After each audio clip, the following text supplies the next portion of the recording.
Welcome back to Citizen. We got lots to capture this week. Mark Carney was in Egypt with President Trump. There is a new peace deal. Do you believe it? Do you think there's actually going to be peace in the Middle East as well?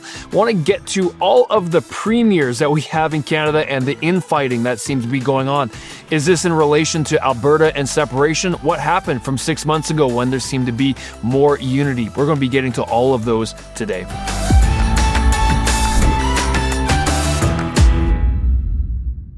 Brian, welcome back. Great to see you. Thanks for having me. You know, just a few months ago, it seemed that we've had a lot of unity from across the country with the premiers of each provinces when it comes to issues like trade, expanding our trade partners, border issues, lots of different things they were in agreement on. In fact, you could call it unity. Now it seems like there is a lot of infighting that's happening on all sorts of issues between the premiers across Canada. It's not just Danielle Smith battling BC's Premier David Eby when it comes to pipeline expansion. What is going on right now? I have been covering premiers and their infighting going back 25 years. You know, back to the days of Ralph Klein in Alberta, Ernie Eves in Ontario, Lucien Bouchard in Quebec. These are old names that some of your viewers are looking at the Google machine to say, who are they? I don't know.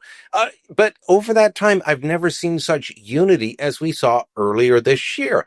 All of the premiers were willing to line up behind Mark Carney and say, we've got your back, boss. Go and get us a good deal with the United States. That's not happening now. And part of it is internal domestic politics. Part of it is Mark Carney not delivering. And part of it is China, well, being a bad partner. So let me start with the internal politics. Danielle Smith wants a pipeline, and she has made it clear that she wants a pipeline to Canada's. I want to stress that, Canada's northwest coast. It's not BC's northwest coast, it's Canada's. And British Columbia Premier David Eby is essentially saying, no, this is bad for British Columbia. We don't want your pipeline. We want natural gas pipelines as long as all the natural gas originates in British Columbia and not in dirty, bad Alberta. But he wants nothing to do with product from Alberta. So he is standing in the way of that. Constitutionally, he can. But the Carney government is acting as if BC has a veto because they've basically accepted a de facto veto for a pipeline going through Quebec. So how can they turn around and say, well, BC, you can't have that same thing? So that's one issue. Then you've got the electric vehicle tariffs that we've placed on Chinese EVs. There's many reasons for this, including the fact that China subsidizes their EVs heavily. They sell them to us for about half the price of production. Why do they do that? Because they want to flood our market and overtake not just the electric vehicle, market in North America. They want to take over the auto market in North America. They want to put the companies that produce in North America out of business, or at least severely hurt them. So there's that. That's part of why we have the EV tariffs. The Americans asked us to do it. It's also in our best interests. But secondly, these vehicles are also seen as surveillance creatures, that they are going to feed back all this information. They've got cameras on them everywhere. They've got sensors.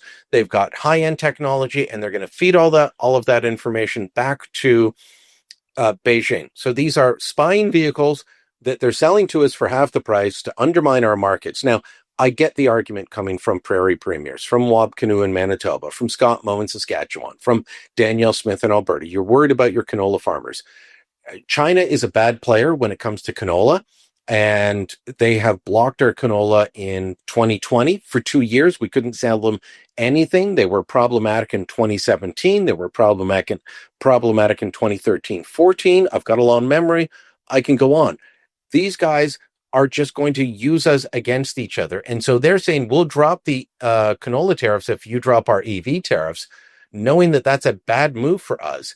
We need to find other markets in South Korea, in Japan, in South America for our canola products. Canola is a huge industry, but China's portion of it is just a small part of it. We need to find something else and not give in to them on this. That's why you've got Doug Ford fighting against his good friends like Scott Moe and Wab Kinew and Danielle Smith, people that he likes and gets along with. But on so many issues, you've got fighting between the premiers that we didn't have a few months ago. If Mark Carney had delivered on trade deal with the United States, I doubt we'd be seeing this in the same way. He hasn't delivered on that end, And so you've got premiers fighting on the other end. Brian, this past weekend, Thanksgiving weekend, there was a historic announcement coming out of Egypt from President Trump, which Mark Carney was there for, about peace in the Middle East. Time will tell as to how that plays out, but several nations gathered together for this signing. Truly a historic weekend and a historic announcement. There was a lighthearted, funny moment that happened when President Trump, on mistake, he called Prime Minister Mark Carney President Mark Carney, and they were caught on a hot mic moment after everything was done, the formalities were done, and Mark Carney thanked President Trump for saying, "Thank you for upgrading me to president." And Trump made a joke back saying, "At least I didn't call you governor," obviously referring to 51st state sentiment. Did you see this? I would love to know your thoughts. Oh, absolutely. This is something that the internet was going wild about on Monday, as we're all, eating Thanksgiving turkey, watching a bit of CFL football, watching the Jays lose, unfortunately. People are taking solace in a bit of fun happening between Donald Trump and Mark Carney. So while Trump was up on stage giving a speech about the peace plan that everyone had signed, and Mark Carney flew there to sign it. We can talk about that in a moment, but he starts calling out different leaders. It's funny. Trump at the beginning said, "Oh, I'm not going to take too much time. All these leaders standing behind me. I don't want you to stand too long." And then he gave a really long speech. And as part of it, he's saying, "Oh, this leader's here and thank you for this. And this leader's here and thank you for that." And he calls out Canada. He calls out Mark Carney, but he refers to him as president, not prime minister. He calls him president from the stage. And so at the end of it, while the mic's still hot, after Trump had said, "Thank you, we're done. Can the media please leave?" Carney walks up to him and says, "Thanks for upgrading me to president." Now, for anyone who's going to get offended at that, I'm sorry, don't get offended. A president always outranks a prime minister.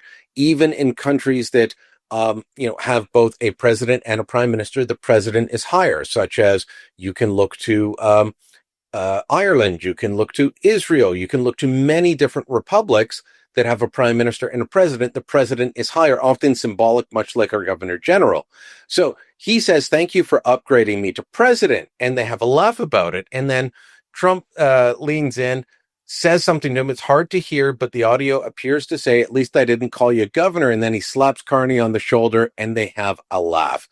This is good news for Canada. If the two leaders have a good rapport, a lot of Canadians want to hate Donald Trump. I don't understand that. I can understand some animosity because of the tariffs and 51st state, all of that, but we need to get along with them. And so these two leaders having a good rapport is a good thing. And I would encourage Mark Carney to take that and run with it and try and get a better deal for Canada. And Brian, before we get to the actual peace plan, the question I have to ask is, why was Carney on the stage? I thought that Canada didn't really have much to do. And in fact, if I remember correctly, I believe some of the politicians in the U.S. were stating that Canada may have gotten in the way. So what happened here? No, nothing at all. Anita Anand, Carney's foreign affairs minister, had tried to claim that last week, saying, "Oh, I worked very closely with Secretary of State Marco Rubio." Well, Marco Rubio did an American television interview where he was asked about these countries that had announced unilaterally a Palestinian state. And he said that they actually got in the way of a peace plan. So you go back to August when Canada announced that in September, at the United Nations General Assembly, that we were planning to recognize a Palestinian state. What was happening at that point? Well, the United States was in the middle of very tense negotiations to try and get a ceasefire. What happened after Canada, the United Kingdom, and France all said, "We're going to unilaterally recognize a Palestinian state"? Without a peace plan in place, Hamas stood up and walked out of the negotiations. So we actually prolonged the killing. We prolonged the misery. We prolonged the death and the war and the destruction. And that is a shame on our country because of that. Because in the end, Donald Trump's peace plan actually does deliver a two-state solution.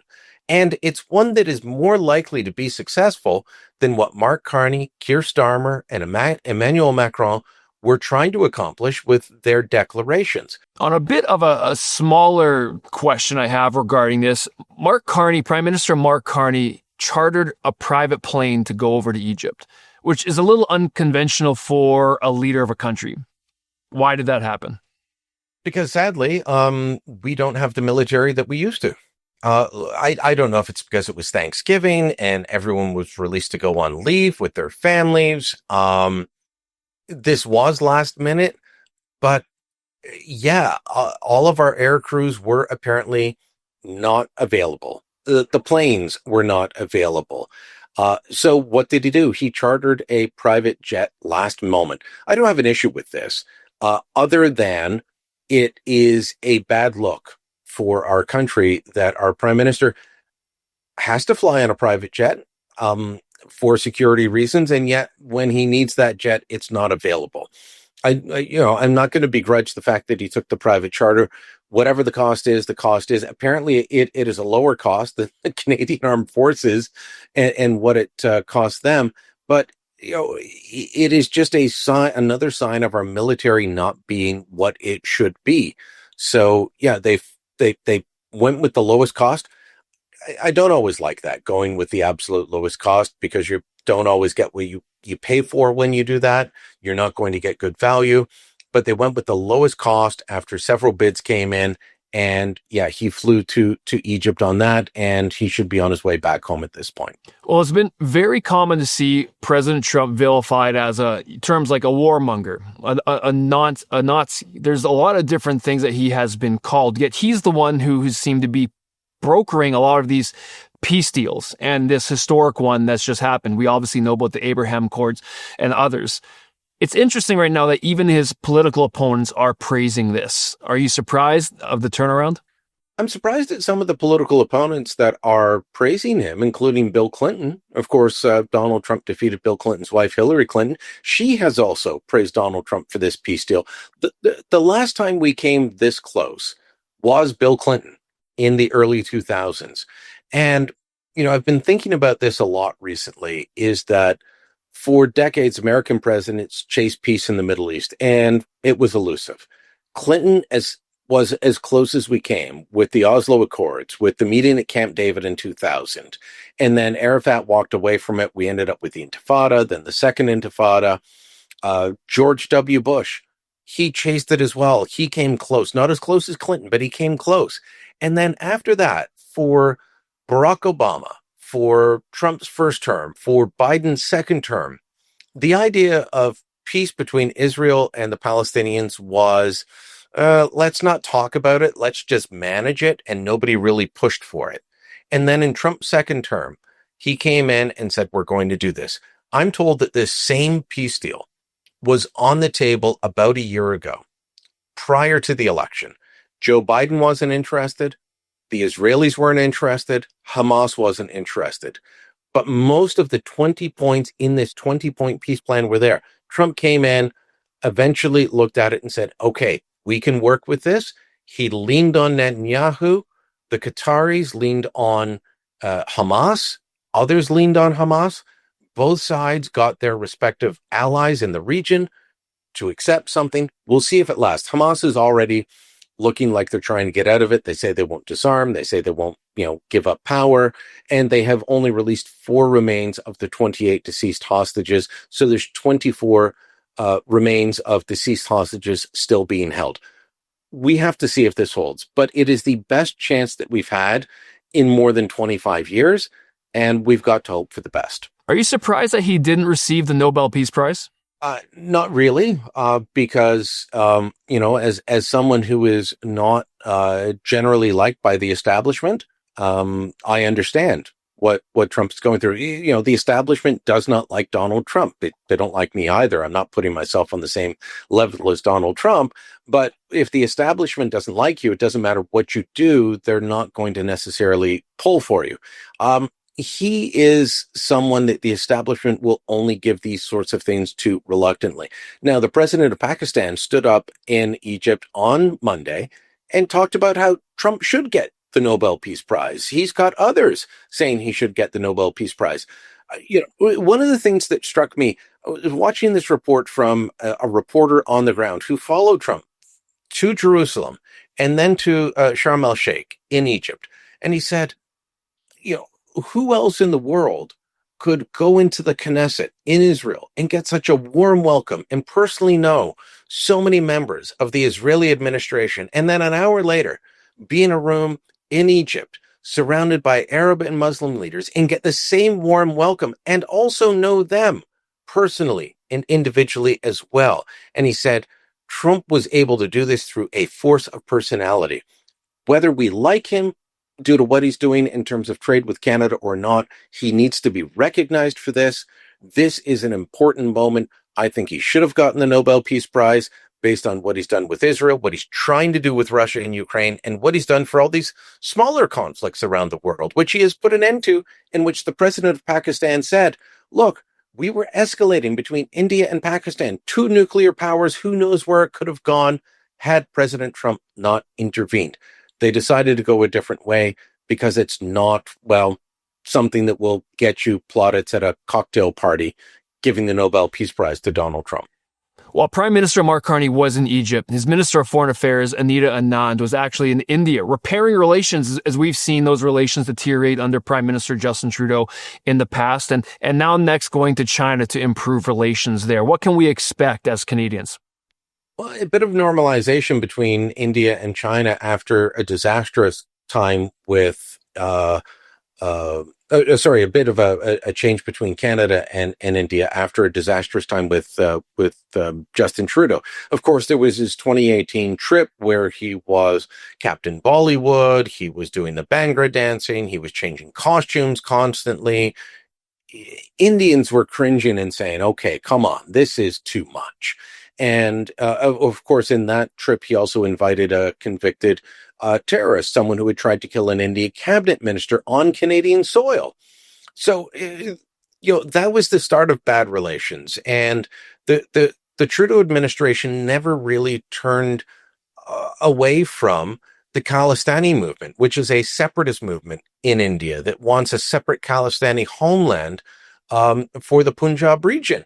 And you've got Sikhs in Punjab who don't want this, and you've got more Sikhs in Canada who are pushing for this, and those were the people that Justin Trudeau was listening to. Then he accused India of extraterritorial assassination on Canadian soil without providing any evidence. I'm not saying they didn't do it, but you've got to at least provide the evidence, and he never would. So, Mark Carney is trying to fix things. This is important. India is the world's largest democracy. They are an important trading partner.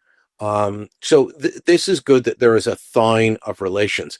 I'm less sure about the idea of thawing relations with China. We are still in the middle of a trade war with them. We are in constant trade wars with China.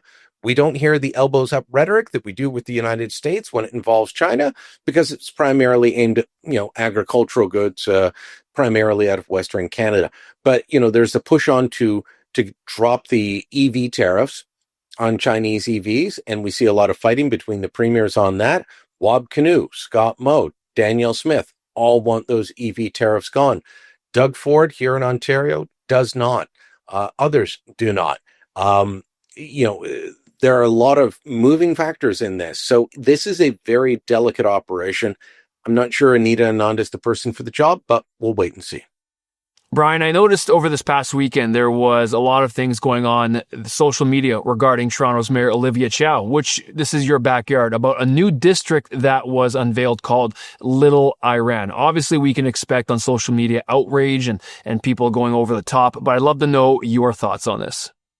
So Little Iran is an area in the north end of Toronto, and I don't have a huge problem with it. Look, I have a huge problem with the Islamic Republic of Iran, but most of the people that are living in Toronto from Iran are opposed to the regime in Tehran. They're opposed to the mullahs, and they came here for a better life. Look, we have a Little Italy, we have a Chinatown, we have a Greek town, we have Little India. We've got so many different neighbors. We've got a Little Tibet, which is an area of that has been annexed by China.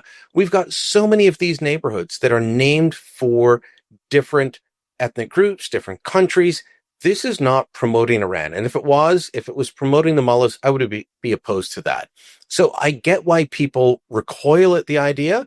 But trust me, from the many, many Persians that I know, personal friends of mine, neighbors of mine, my barber, all these people that I know who are from Iran, they oppose the regime. There are some that we have let into this country foolishly who support the regime. And we have let in members of the Islamic Revolutionary Guard Corps, the IRGC. That was a mistake that happened under Justin Trudeau. We let the people in who were oppressing the people that fled here. And that's a bad move. It always is. But, this is not a recognition of the mullahs in Iran. This is not a recognition of the oppressive regime. This is a recognition that we have a vibrant culture in this city of people who came to Canada for the freedom, for the democracy. And so for that reason, I don't have an issue with it. I have a lot of issues with Mayor Olivia Chow. She hears about them from me directly sometimes. I don't have an issue with this. Brian, I want to get to where Canada is at economically. There are many factors that determine this and show us where we're at, how we can measure. And one of them is the unemployment rate. And it just came out this past week, and Canada's unemployment rate is at 7%, which is a 9-year high. I've stated things lots before. We don't get any new investment coming into Canada. We obviously have population growth due to immigration. But yet, this is the reason I want to bring this up, because I saw an interview with Melanie Joly and how she was bragging about 60,000 new jobs being added to Canada, 50% of which were government jobs. What are your thoughts on this, and what's your take on this? Because I was a little bit surprised. So when I heard about this the other day, that the Liberals were bragging about 60,000 new jobs, I had to go and check the stats, because I was like, this can't be true. It is actually true. We added 60,000 new jobs, but we also added tens of thousands of new people to the population. We're not growing as fast as we once were in terms of temporary foreign workers, international students, and permanent residents, but that is still how our population is growing, is through migration.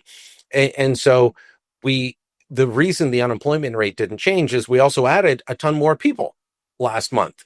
And so there's this odd balance. Like, how do you add 60,000 jobs and the unemployment rate stays above 7%? This is not a healthy economy. And when you factor in that so many of those jobs are government jobs, well, that also is not a sign of a healthy economy. The government jobs should be between 20 to 22% of the workforce. That's about it. Anything above that, you start getting into an unhealthy environment. That's not me saying it. This is what economists say. If you start getting a higher and higher percentage of 24, 25, 26% of the population working for the government, that means they're not creating things. I'm not disparaging civil servants.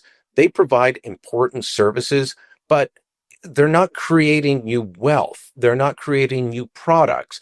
They're not contributing to the economy in the same way that private sector jobs do. And so as you start to grow the public service, that becomes a drag on the economy. We can't have that happening. And what we have seen over the last several years is the majority of the job growth has been in the public sector, not the private sector. We need to unleash our economy. That's why we need a new pipeline. That's why we need Keystone XL. I know Mark Carney raised this idea in the Oval Office. Guess what? On June 30th, Donald Trump had already signed the executive order giving South Bow Corporation the ability to build Keystone XL if they want to. Again, that's the company that has taken over Keystone XL from TransCanada or TC Energy.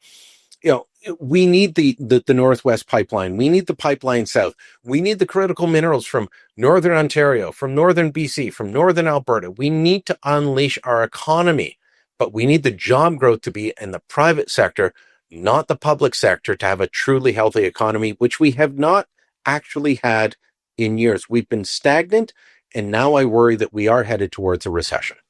Oh, I really appreciate Brian's thoughts. Again, it's great to have conversations regarding things that are happening here in Canada. One of the things that I do appreciate about Brian is he does have a take that seems to be centered, a take that tries to weigh both sides. And it's not based on outrage. It's not based out of emotion. It's based on facts and logic and what are ways we can actually move forward, not just criticizing others because they don't think the same. So a reason why I like having Brian on is because we can have those conversations and he's not going to follow typical outrage response. And a lot of times social media can make us get into an area where we are in an echo chamber, where all we hear is the same as what we think. And it's so important for us, if we're to move forward as a country, to hear other opinions, to hear other thoughts, to be able not just to outrage or to have an emotional response because someone thinks different, or maybe they do think like us in a lot of areas, but they have a different perspective on one specific instance.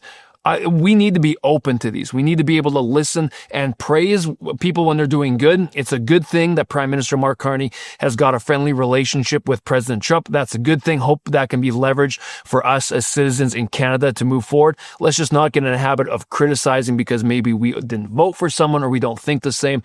It's important for us to be not just exposed, but to know what we're talking about in all these different areas. And Brian brings a great perspective. I'm happy to see that Canada was at least there for the signing. Time will tell whether this peace treaty actually plays out or whether it is something that's giving someone like the Palestinian state time to regroup and rearm, and whether this is going to truly last or not. But you know what? For relationships between Canada and U.S., I hope that continues to be in a positive momentum forward so that we as Canadians can actually see some change, because we have been seeing by all metrics Canada's economy and the direction we're going is not in the positive direction that's going to be looking bright for our future. But it's important for you and I to be up to speed with what's happening weekly so that we can talk to our MPs, so that we can put pressure on our member of parliament, so that we can let them know in terms of what we think as citizens of Canada in terms of how we should be handling different issues. Our goal is every single week with these segments to